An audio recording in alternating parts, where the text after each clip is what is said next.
sommaire des topics du jour, un monsieur qui a beaucoup de mal avec la technologie, les supporters de Trump imaginent une fausse rumeur raciste et qu'est-ce qu'un anniversaire mondial ? Bonjour à tous, ici Tazio pour l'émission Culture Internet et aujourd'hui je reviens sur les petites actualités et tendances qui ont marqué Internet cette semaine. Alors, est-ce que vous connaissez Gérard Filoche ? Si vous suivez un peu la politique française, vous devez savoir que c'est un homme politique de gauche qui a été pendant longtemps au Parti Socialiste et maintenant vous vous demandez pourquoi je parle de lui dans une chronique consacrée à la culture Internet. Eh bien, tout simplement parce que Gérard Filoche est connu malgré lui sur Twitter pour être le symbole officiel de la fracture numérique en France. Bordel, Internet ! Et oui, cette semaine, Monsieur Filoche a voulu partager sur Twitter un document PDF. Manque de bol, Twitter ne permet pas de partager des PDF. Et il s'est surtout trompé en publiant un lien inaccessible qui n'a aucun sens, ce qui a fait marrer pas mal de personnes. Mais ce qui est fou, surtout, c'est que ce n'est pas la première fois qu'un truc comme ça lui arrive. Par exemple, Gérard Filoche ne prend pas de capture d'écran, il prend une photo de son écran avec son téléphone qu'il publie ensuite sur les réseaux. Mais son plus haut fait d'armes, qui est carrément devenu un classique de Twitter, c'est d'avoir répondu en 2022 à un mec qui avait simplement publié une photo de citrouille. Si Macron dissout, il lui arrivera ce qui lui est arrivé à Chirac. Bon, déjà il fait des rêves prémonitoire, mais surtout ça n'a aucun rapport avec le post d'origine qui était une simple photo de citrouille, je le rappelle. En fait, il avait confondu l'espace commentaire d'un post avec son propre profil.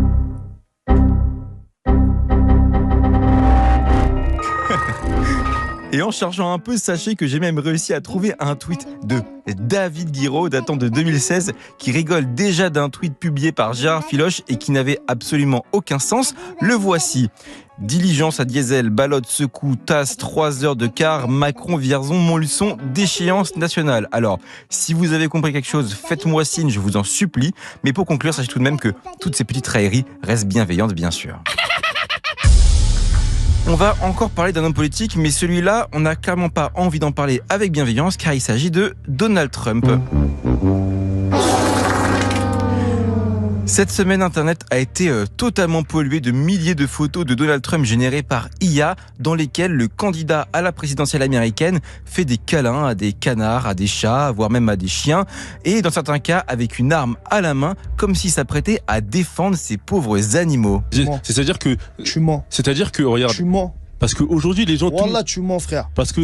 Oui, c'est très spécifique, donc ça peut paraître étrange, mais en fait, tout ceci prend son origine dans une rumeur atrocement raciste propagée par J.D. Vance, le colistier de Donald Trump. Cet homme en fait, a laissé supposer dans un post Twitter que les migrants d'origine haïtienne auraient pour habitude de voler les animaux de compagnie des Américains pour les manger. Quel connard ! Quel connard ! Quel connard, putain, c'est pas possible. Et vous savez quoi ? Les électeurs de Trump ont plongé dans cette fake news à plein nez et ont partagé l'information en masse sur les réseaux, Facebook particulièrement, pour soi-disant défendre leurs animaux. De nombreuses personnes se sont alors mises à créer toutes ces images générées par IA pour s'en servir comme propagande. Je m'attendais à ce que la campagne américaine soit dégueulasse, mais les racistes arriveront toujours à nous surprendre. Enfin, savez-vous ce qu'est un anniversaire mondial ? J'ai vu passer cette expression partout sur TikTok cette semaine dans une tendance que je ne comprenais du coup pas du tout. Et en creusant, j'ai même vu des vidéos d'influenceurs qui parlaient d'organiser leur propre anniversaire mondial. Donc c'est vraiment un truc important. Et j'ai beau avoir cherché partout dans les commentaires de ces vidéos, je n'ai jamais trouvé personne pour m'expliquer ce que c'était. Alors j'ai fait ce que tout homme dos au mur fait lorsqu'il se retrouve dos au mur. J'ai lancé une bouteille à la mer sur Twitter en espérant que quelqu'un finisse enfin par me dire ce qu'est un foutu anniversaire mondial. Et on m'a répondu. C'est un utilisateur du nom de Skinny de quoi qui m'a aiguillé. Selon lui, il s'agit d'un mot qui provient de la diaspora congolaise pour qualifier une grosse fête d'anniversaire en salle avec une centaine de personnes. Une grosse soirée quoi, mais avec des codes bien précis. Dans le sens où les invités arrivent avant la personne qui fête son anniversaire, qu'on appelle d'ailleurs un anniversaireux. Ça fait partie du jargon. Et quand il arrive, c'est souvent avec une chorégraphie, des danseurs, etc. En fait, ça ressemble un peu à un mariage, mais sans marier, durant un anniversaire. Et laissez-moi vous dire que je crois savoir ce que je vais organiser quand j'aurai 30 ans.